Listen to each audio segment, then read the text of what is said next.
অনেকের প্রশ্ন, অনেকের জিজ্ঞাসা, আমাদেরকে অনেকেই প্রশ্ন করে, হুজুর মাসিক শেষ হবার কতদিন পর থেকে সহবাস করা যাবে? সাবধান, মাসিকের সময় তো সহবাস করা যাবেই না। যতদিন পর্যন্ত মাসিকের ব্লিডিং চলে, মাসিকের ঋতুস্রাব চলতে থাকে, ততদিন পর্যন্ত সহবাস করা যাবে না। নিম্নে 3 দিন, সর্বোচ্চ 10 দিন। এর মধ্যেও যদি কেউ করে ফেলে তাহলে গুনাহগার হবে। দেখেন আল্লাহ তাআলা বলেন, ওয়ায়াসআলুনাকা আনিল মাহিদ কুল হুয়া আযান ফা'তাজিলুন নিসা ফিল মাহিদ ওয়ালা তাকরাবুহুন্না হাত্তা ইয়াতহুরনা। আল্লাহ পাক বলেন, ও নবী, তারা মাসিক সম্পর্কে, আপনাকে হায়াত সম্পর্কে প্রশ্ন করে, আপনি বলুন এটা অশুচি। যতদিন পর্যন্ত তোমাদের বিবিদের মাসিক চলবে ততদিন পর্যন্ত তাদের সাথে সহবাস করবে না। কিন্তু ইহুদি খ্রিস্টানরা করে। আল্লাহ তাআলা বড় রাগান্বিত হয়, মাসিক চলাকালীন সময় সহবাস করা যাবে না, কবিরা গুনাহ হবে। আল্লাহ তাআলা অনেক রাগান্বিত হয়। অনেকের প্রশ্ন, হুজুর মাসিক বন্ধ হওয়ার কতদিন পর থেকে সহবাস করা যাবে? মাসিক সর্বনিম্ন 3 দিন, সর্বোচ্চ 10 দিন। 3 দিন যখন শুরু হবে, 3 দিনের ভিতরে সহবাস করা যাবেই না। 3 দিন পর্যন্ত আপনাকে অপেক্ষা করতে হবে। মাসিক বন্ধ হয়ে গেল, মাসিক যদি একদিনও বন্ধ হয় তারপর 3 দিন পর্যন্ত অপেক্ষা করতে হবে। 3 দিন পর্যন্ত নিম্ন সময়। এর মধ্যে আপনি রোজাও রাখতে পারবেন না, নামাজও আদায় করতে পারবেন না, আপনি এর মধ্যে কোরআন তেলাওয়াত করতে পারবেন না। এই 3 দিন পর্যন্ত আপনি স্বামীর সাথে সহবাসও করতে পারবেন না। কিন্তু তৃতীয় দিনের পরে ক্লিয়ার হয়ে যায়, চতুর্থ দিন আপনি কোরআন তেলাওয়াত করবেন, রোজা রাখতে পারবেন, নামাজ আদায় করতে পারবেন, স্বামীর সাথে সহবাস করতে পারবেন। কারো চতুর্থ দিন বন্ধ হলো, পঞ্চম দিন পবিত্রতা অর্জন করে সব কাজ করতে পারবেন। কারো পঞ্চম দিন বন্ধ হলো, ষষ্ঠ দিন সব করতে পারবেন। দেখেন, যখন বন্ধ হয়, ক্লিয়ার হয়, তখন থেকে আপনি নামাজ আদায় করতে পারেন, তখন থেকে আপনি কোরআন তেলাওয়াত করতে পারেন, স্বামীর সাথে সহবাস করতে পারেন। তবে সর্বোচ্চ মেয়াদ 10 দিন পর্যন্ত। অনেকের এমন আছে যে 5 দিন বন্ধ হয়েছে কিন্তু সে ক্লিয়ার হয়ে গেছে, সপ্তম দিন আবার দেখা দিছে, অষ্টম দিন আবার হালকা দেখা দিছে, তার মানে ওর বন্ধ হয় নাই, তার ভিতরে রয়ে গেছে। এই জন্য 10 দিন পর্যন্ত অপেক্ষা করবেন। সর্বোচ্চ মেয়াদ হলো 10 দিন।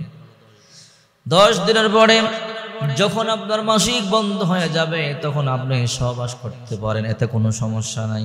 এই জন্য মা বোনদেরকে বলি, ও মা বোনেরা, আপনারা যদি কোরআন সুন্নাহ মোতাবেক চলতে পারেন, আপনাদের ঘরে আল্লাহ তাআলা শান্তি ও রহমত দিয়ে পরিপূর্ণ করে দিবে। অনেক মা বোন প্রশ্ন করে, হুজুর এত আমল করি, এত জিকির আজগার করি, এত দোয়া দরুদ পড়ি, কিন্তু ঘরের মধ্যে শান্তি নাই, রিজিকের মধ্যে বরকত নাই, অভাব অনটনের মধ্যে আছি, হুজুর কি করব, দিশা পাই না। আমি বলি, আপনি কোরআন সুন্নাহ মোতাবেক চলেন, বিশ্বনবী মুহাম্মদুর রাসূলুল্লাহ সাল্লাল্লাহু আলাইহি ওয়াসাল্লামের সুন্নাহ মোতাবেক চলেন। আল্লাহ পাক রব্বুল আলামিন আপনার ঘরে অবশ্যই আল্লাহ শান্তি আর রহমত দিয়ে পরিপূর্ণ করে দিবে। আল্লাহ অবশ্যই আপনার ঘরে শান্তি আর রহমত দিয়ে পরিপূর্ণ করে দিবে। এই জন্য নবীজির সুন্নাহ মোতাবেক চলতে হবে। ঘরে ঢোকার সময় বিসমিল্লাহ বলে সালাম দিয়ে ঘরে ঢুকবেন। যে ঘরে বিসমিল্লাহ বলে সালাম দিয়ে ঢোকা হয়, ওই ঘরে শয়তান প্রবেশ করতে পারে না। শয়তান বলে, আজকে এই ঘরে খাবারের ব্যবস্থাও নাই, এই ঘরে আমরা বিশ্রাম করব, থাকবো, সেই ব্যবস্থাও নাই। আর যে ঘরে সালাম দিয়ে ঢোকা হয় না, বিসমিল্লাহ বলে খাবারও খাওয়া হয় না, শয়তান বলে আজকে এখানে আমরা থাকবো।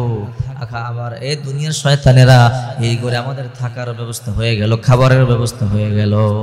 চিন্তা করছেন শয়তান কত বড় চালাক।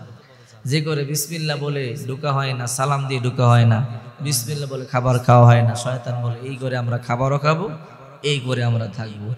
আর যখন যে ঘরে বিসমিল্লাহ বলে আর সালাম দিয়ে ঢোকা হয়, সেই ঘরে শয়তান বলে আমরা এই বাড়িতে থাকতে পারবো না রে, আজকে আমাদের অন্য জায়গায় চলে যেতে হবে।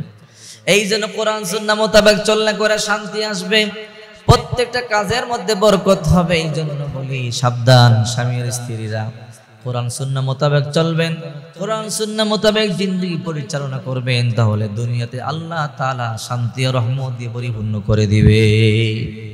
এই জন্যে যাদের মনে এই প্রশ্ন, মাসিক শেষ হওয়ার কতদিন পর নামাজ আদায় করা যাবে, অবশ্যই আমি তাদেরকে বলবো, মাসিক শেষ হতেই সর্বনিম্ন 3 দিন এই তারিখটা মনে রাখতে হবে, এই সময়কালটা মনে রাখতে হবে। সর্বনিম্ন 3 দিন আর সর্বোচ্চ 10 দিন। এরপরে যদি আপনার মাসিক ব্লিডিং বন্ধ হয়ে যায় আপনি নামাজ আদায় করতে পারবেন। 10 দিনের পরেও যদি চলতে থাকে ইস্তেহাজা, আপনি অসুস্থ, তখন আপনি ওযু করে গোসল করে নামাজ আদায় করতে পারবেন, এতে আপনার কোনো সমস্যা হবে না ইনশাআল্লাহ। আল্লাহ তাআলা আপনার ইবাদত কবুল করে